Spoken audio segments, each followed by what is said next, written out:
Now funding on Kickstarter a brand new set of Halloween mask pins, vintage style pins designed by me, Kneon. Check it out at halloween.ninja. That's halloween.ninja. Well, it sounds like Andy Serkis isn't planning on having a lot of brown hobbits in his Hunt for Gollum movie, and he's getting some backlash for that because, it's racist if you don't have enough of a certain kind of people. If you don't gender and race swap characters, you're a sadistophobe.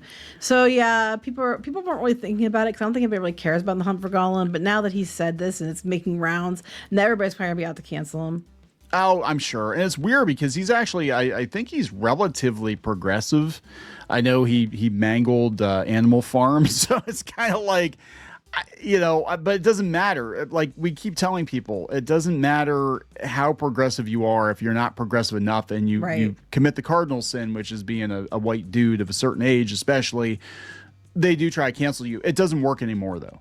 If anything, this might be a selling point for the movie. Like, okay, so we're not going to have a bunch of characters or whatever. Well, they are going to add a bunch of characters to this movie, but the Rings of Power, that was one of the biggest criticisms, was that they, swapped a lot of the character races and whatever in Middle Earth, and then it doesn't make a lot of sense really within the context, and not trying to be that guy, but Tolkien, it was supposed to be a history of basically Anglo-Saxon culture. I mean, it was mythology, obviously, but it's kind of like that makes as much sense as making Thor a black dude, Right. But that's fair.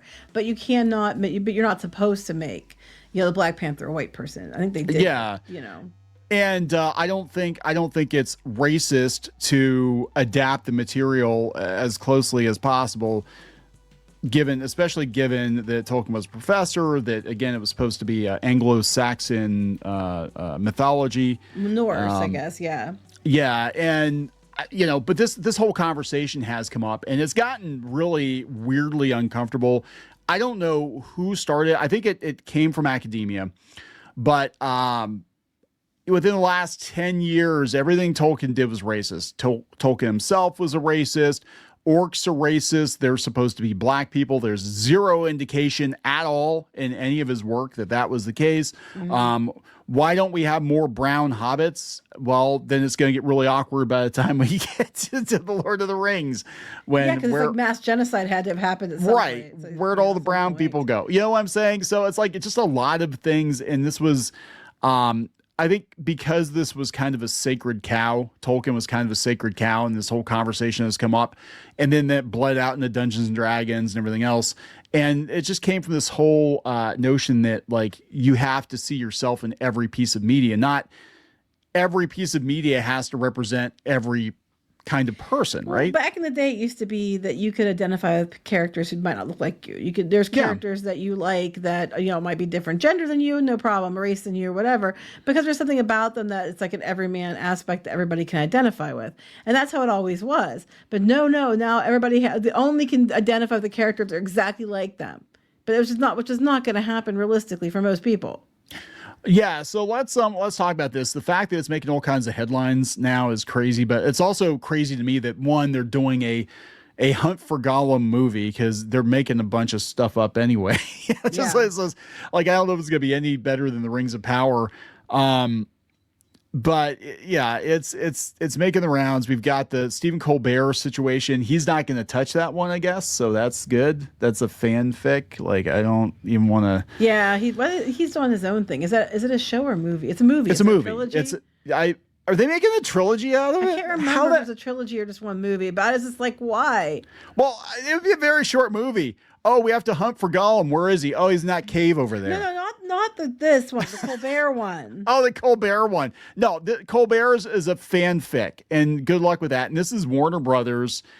And after the Paramount acquisition, they start clamping down on where they're spending money. I would be very surprised if that movie got made. Like, hey, are we still going to do that $200 million Stephen Colbert Tolkien fanfic, David Ellison? No, it's not going to happen, but we'll see.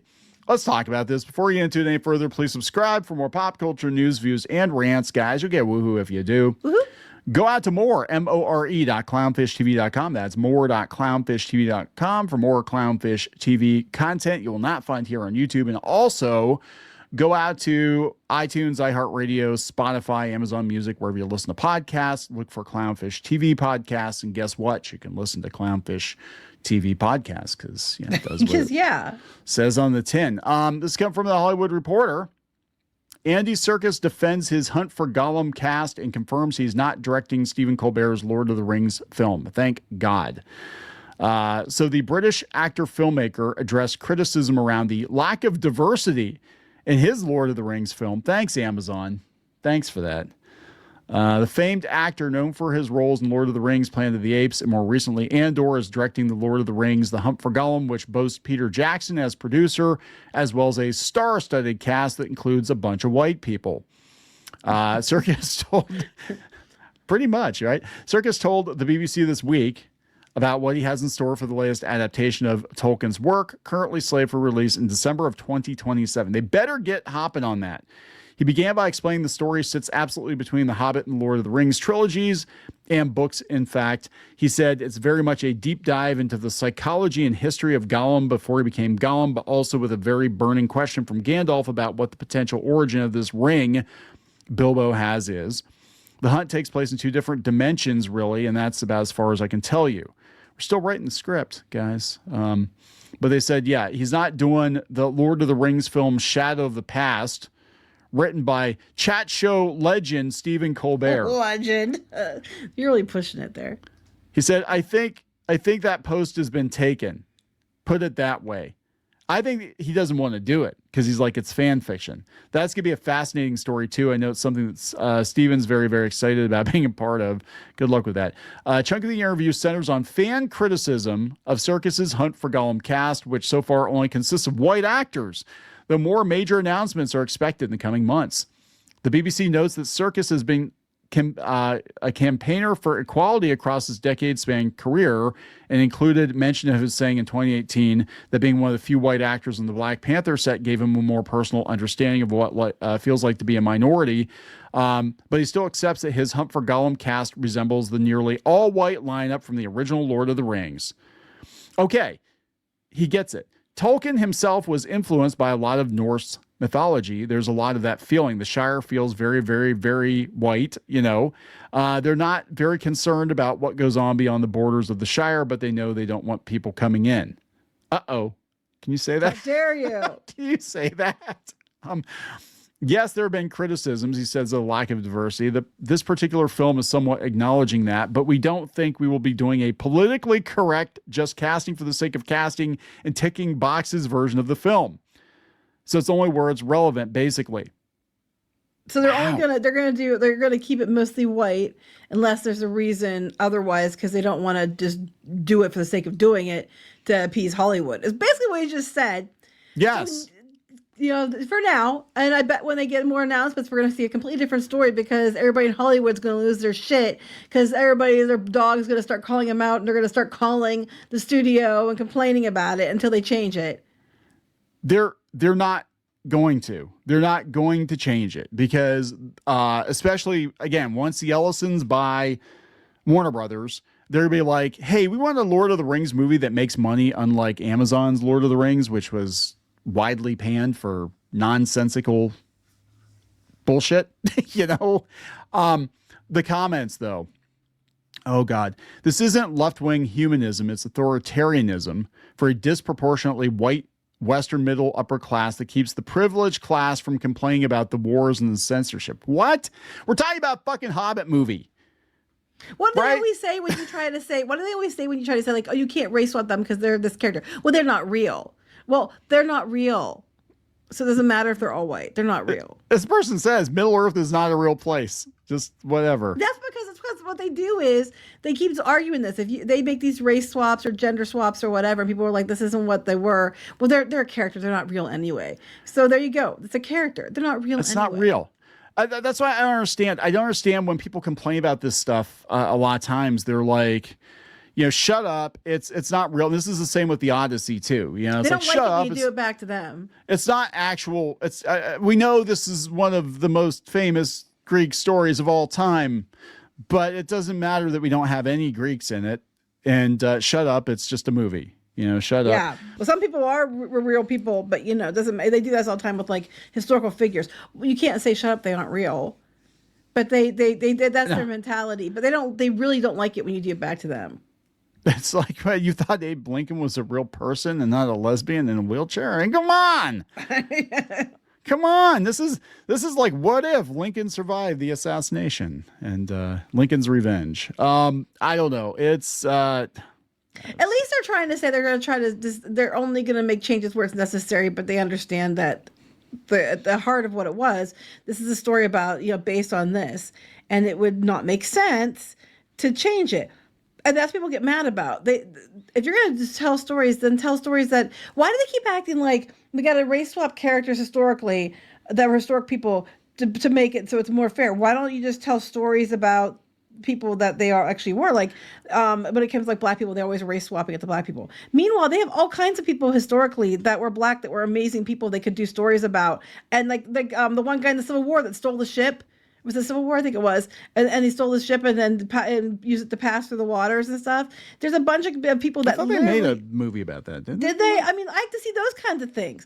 There are real people out there that are real heroes or done real things that aren't white, straight or male. Why do we have to race swap or gender swap historical characters when you can actually just find cool stories people aren't familiar with that might be even more exciting and tell those stories? When you're adapting an existing work with an audience and historical significance and cultural significance like Lord of the Rings, they'll probably look at this, they're like, hey, look what they did with the Rings of Power and how that went. That didn't go very well. Let's not do that, right? And there were lots of complaints. I mean, the thing with Tolkien is that Tolkien fans are very persnickety, and as good as the movies were, they did take a lot of liberties with the movies. They did add some characters or give characters more prominence that weren't there. I'm looking at you, Liv Tyler. You shouldn't have been where you were.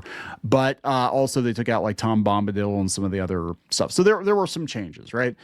But overall, they were well received, and they tried to at least maintain the flavor of Tolkien. Which is vanilla. It's pretty much. I mean, look, Tolkien's like the whitest white stuff ever. It is what it is. If you're going to adapt it, this is what you're adapting, right?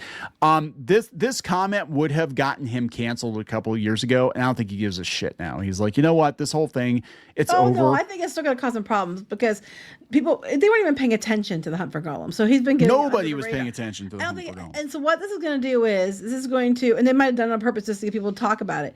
It's going to now people who didn't give two shits before are suddenly going to be mad.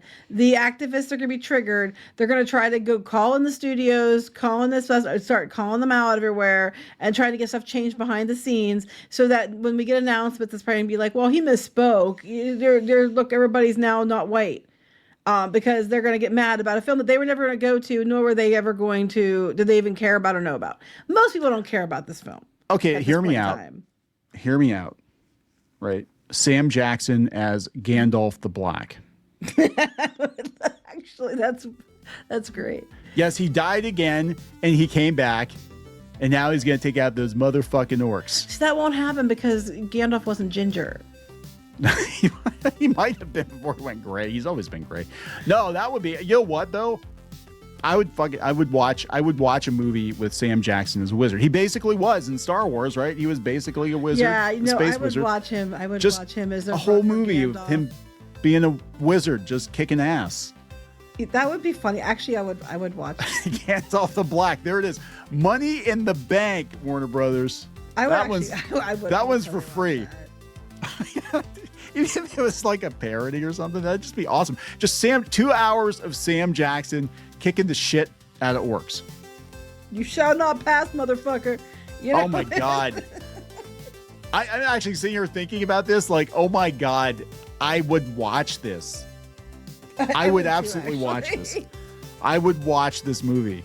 That would be badass. I find that more interesting than The Hunt for Gollum. But I find that way more interesting. Yeah, Sam Jackson, Gandalf the Black. You're welcome. We're going to wrap this up. Yep. Please subscribe. We'll talk later. Bye. Now funding on Kickstarter, a brand new set of Halloween mask pins, vintage style pins designed by me, Kneon. Check it out at halloween.com. Halloween.ninja. That's Halloween.ninja.